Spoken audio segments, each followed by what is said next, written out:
محمود غزنوی دا آیاز چې کله خپل ځان له وزیر کو نو دا آیاز یو دیهاتی یو بانډچی او دا یو ساده انسانو خو الله ولا داسې چې کوم دی نو استعداد ورکړو چې محمود غزنوی د خپل ځان سره وزیر کو او بیا د محمود غزنوی د آیاز سره ډیره زیاته لویه مینه وه نه کله چې ورسره ډیره زیاته مینه وه نو نور وزرا په حسد کې رالل چې یاره موږ هم وزیران دی هم وزیر دی او دا یو بانډچی ساده انسان دی بیا محمود غزنوی در سره دومره مینه ساتي زمونږ سره نه ساتي د دې لپاره چې کوم دی نو سهیله جوړول غواړي او د محمود غزنوی نه د محمود غزنوی زړه د آیاز نه تورول پکار دی چې د محمود غزنوی فکر زمونږ طرف ته راوګرځي نو بیا بادشاه محمود غزنوی اسی خو محبت نه ساتره آیاز سره ځکه آیاز انتهایی درجه او خیارک نو آیاز یو پیر راوغتا ور سره نور زرا راوغتل نو یو نوکر له محمود غزنوی ویلاړ شه یو فروټ راوړه خدا سي چې هغه انتهایی تاروي او یا تارخه انتهایی درجه او بیا راوړل چې ولا کله نوکر نو دای داسې پرې پرې کړل او زرای داسې کېنولې تمام وزیران دي هر یو له یو فرد هغه فروټ نو ورکړه کم چې انتهایی تارو انسان هغه برداشت نشو کولای نه ټولو له چې یو پر ورکړه نو دې ټولو د هغې نه داسې لږوندګې سر چې نیمګړی که نه په لاسو کې هغه پرې ونې وې ځکه هغه خو انسان له کرن ورکړ ډېر زیات تارو د خوراک نه و نه را خوله ورته ټولو ورانه ورانه کړه هغه شته یې تېر کړل خو نور یې نه خوړل نو ایاز ته اوس چې کوم دی نو محمود غزنوي ګوري ایاز داسې لګیا دی لکه د پروټو دا پره چې کوم دی نو انتهایي خوږی داسې په خون خون باندې خوري او مکمل یې وخوړه خلکو کتل چېرې دی ایاز دا څنګه وخوړه نو محمود غزنوي دې تپوس وکړه ورته وی ایازه دا راته ووایه چې ټولو خو هغه پرې په لاس کې نیولې دي او وایي نه خوړې ولې دا پرستاره چې کوم دی نو دا پکې خوږه وه دا تروه نه وسه هغه ورته باچا سلامت دا خو یو شانتي دانه وه او ټول تا پرې پرې کړل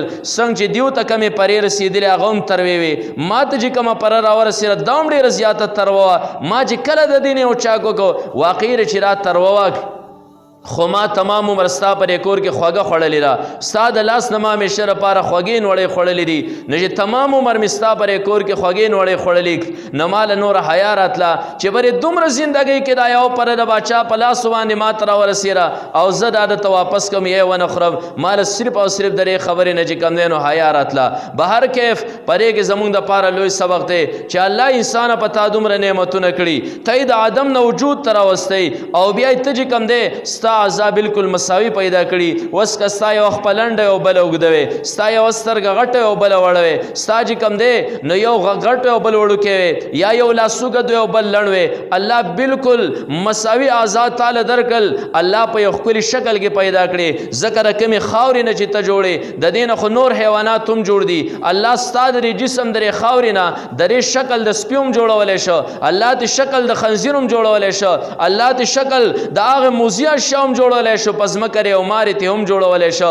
او د هغې سرې ته جوړولی شو چې انسان یې ویني نو انسان د هغې په مرګ پسې ورپسې کم چې موزي اشیا د حشرات الارض الله تعالی ښکلی انسان درکه ما غرک بربک الکریم الذي خلقك فسواك فعدلك في أي صورة ما شاء ركبك لقد خلقنا الإنسان في أحسن تقويم الله ښکلی صورت تعالی درکه او بیا یې د عزت درکه عزت یې درکه په تمامو مخلوقاتو کې ته معزز وګرځولې تمام حیوانات ستا تابع کړه ته چې کوم دی نو حاکم دا تمام محکوم ته چې کوم دی نو مخدوم او دا تمام چې کوم دی نو ستا خادمین وګرځېدل دا چې کوم دی نو ستا خادمین وګرځېدل دا ټول څیزونه ستا خدمت کې که نور دی که سپوږمۍ ده که د ځمکې نور حیوانات دي هر یو څیز ستا په خدمت باندې ولګو نو بیا تم دومره بېوفا شې چې ټول عمر الله په تا باندې نعمتونه درکړل اوس که الله تا ته وایي سهار وختي په یخنۍ کې پاسه مونځ وکړه نو ولې تاله به انسان حیا نه درځي تاله به شرم نه درځي چې الله دومره نعمتونه په تا باندې کړي دي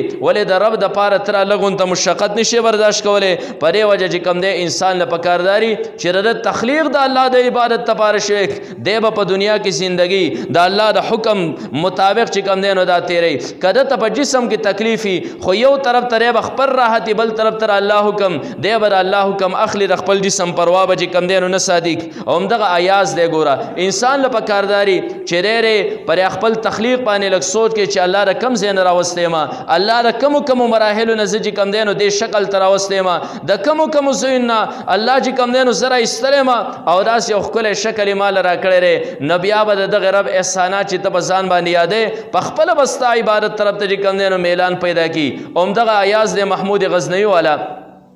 وزراو چې کوم دی نو یو پیره محمود غزنوي ته بل شکایت وکړه عجیبه ایازو کتابونه ډک دي بلا حکایتونه دي او یو حکایت دا سره د مسلمان دپاره پکې لوی سبق پروت دی محمود غزنوي ته چا شکایت وکړه وی دی ایاز ځان له یوه المارۍ جوړه کړې ده په یو ترکاڼ باندې او هغې ته یې ښه غټه تاله لګولې ده سحر وختي چې دی پاسي نو د ټولو نه اول د ده کار دی چې دی لاړ شي چابي راوالي او تاله کولاوه کړي او په دغه المارۍ کې دننه سر ور ومنډي او بیا چا ته چې کوم دی نو د المارۍ نه ښي بیا دې سر راوباسي او د المارۍ ته تاله ولګوي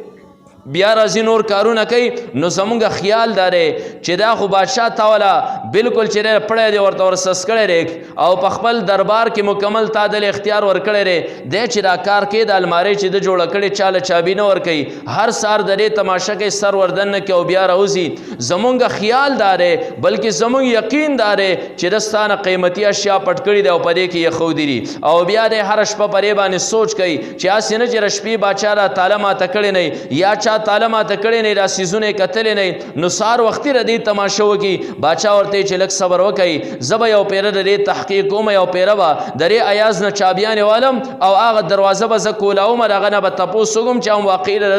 المارۍ شته او که تاسو دروغ وایي یو پیره چې دی نو باچا محمود غزنوي اډر جاري کړه وی ایاز ته وایي چې فوراً راشه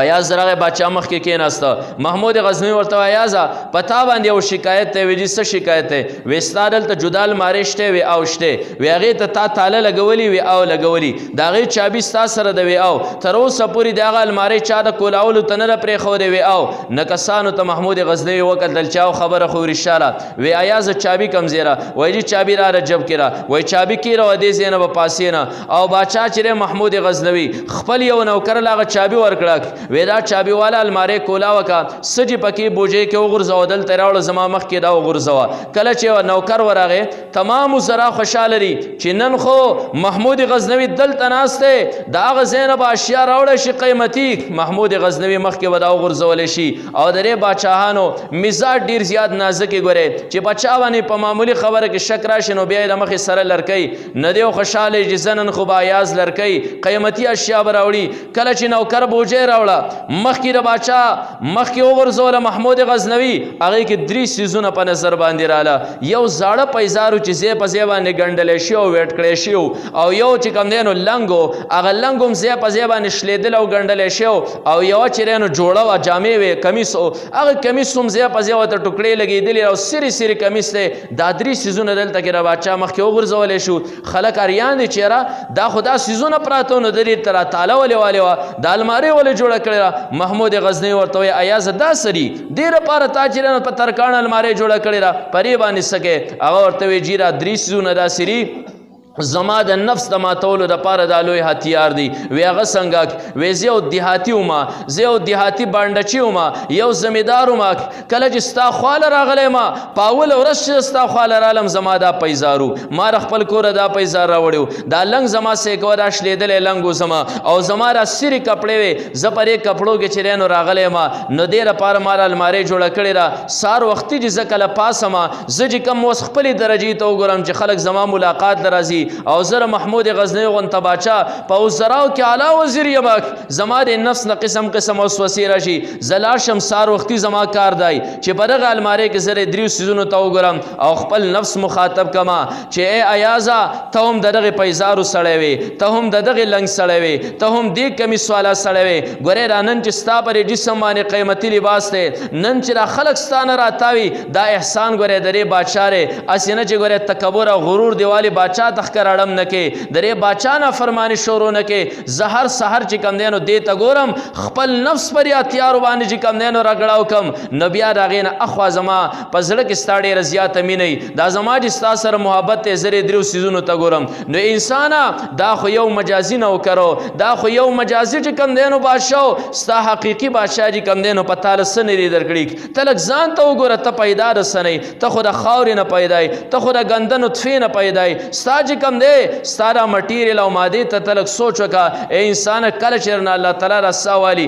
نبی علی کور کې څوک نه پریږدي بیا خو خلکو چې کوم دی نه پوزې ته صادر اړم کړی بیا خو ستاره قبر او مزار په طرف باندې څوک درتلی نشي انسانه دې تلک سوچ کوه چې زه قیمتي ما زما پر خاوره کې کمال خو نو کمال خو الله ورکړی نو بیا الله چې کوم مقصد د پاره پیدا کړی ما هغه مقصد کې زه ولې کوتاهي کوم ولې هغه رب ته زه بغاوت ته چې کوم دی نو زه ولاړ یم په دې وجه انسان به په دنیا کې زندګي د خپلې مرضۍ موافق نه تیری بلکې د الله د حکم موافق به تیری چې زما رب ما ته څه نمونه حکم کوي په دې ټیم کې د هغه حکم تعمیل به کوي د هغه حکم چې کوم دی نو اتباع به کوي ایاز یو بله واقع ذهن ته راله عجیبه حکایات ترې راغه یو پیرا عذرا یو پیرا شکایت وکړه چیرې بل شکایت په باندې کو چې په ست طریقې سره د محمود غزنوی دا توجه د دنه واوړي الان کې محمود غزنوی خو عظیم فاتح او خيار سړیو هغه به سړی پیژنده اسی خو د سره محبت نو ورته وی رجی را د سړی ر د سره نبار کیف محمود غزنوی دا عذرا لګ مطمئن کوما وزیران راغون کړل او په دې بادشاہ سره په دربار کې او قیمتي هیره پرته او قیمتي ملغلره پرته هغه داسې مخ کې خودا ورسره او سټکه هم کې خو وزیران داسې چاپیر ناسک یو وزیر ته سټکه والا هیره ماته کا هغه ورته وی دا خو قیمتي درې قیمت خو څوک پر کولای نشي نه دا د هر بادشاہ سره دا هیره دا خو زنی شم ماته ولې بیا بل ته دا ماته کا هر یو وی چیرې کېږي شي زه ماته کوم او ماره وزارت نه خارج کی چیرې دا بیوقوف لري هغه بادشاہ سلامت دا بنه ماتو کله چې په اخر کې ایاز کې نه ولې ایاز ته ویاله شابه دا ماته کا ایاز چې ورمنډ کړي سټک چې راوغسته او هیره پرې مزبان والا ټوکړې ټوکړې کړه ماته کړه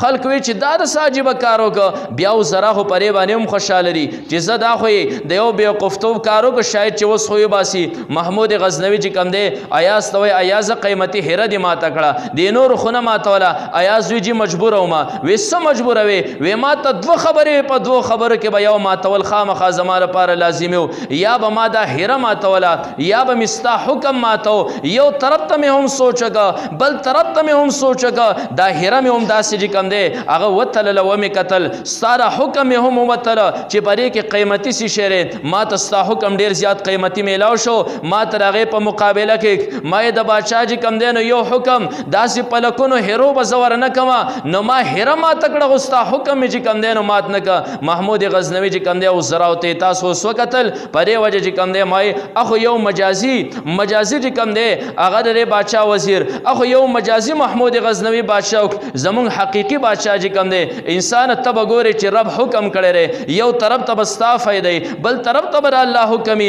دنیا ما تکا خپل ځان له تکلیف ورکا خدا رب حکم چې کم دی نو چرته هم ما توا پرې وجوانه چې کم دی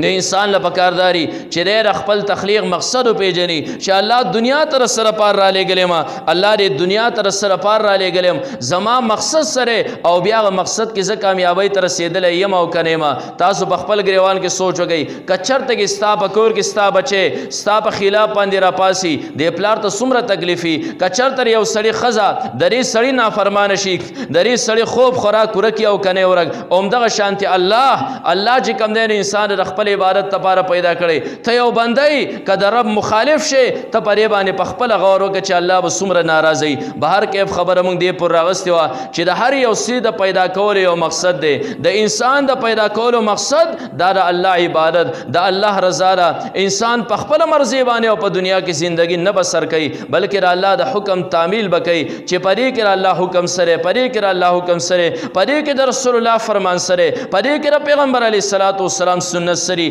دغه انسان با الله فلاح او کامیابی ته ورسي الله تعالی ری مونږه چې دا تخلیق زمون د کوم مقصد د پاره شي الله ری پاغه مقصد باندې زمونږ زندگی تیرږي او په صحیح معنی کې الله تعالی زمونږ زندگی په خپل عبادت کې بسر کې واخر دعوانا ان الحمدلله رب العالمین محترم اوریدونکو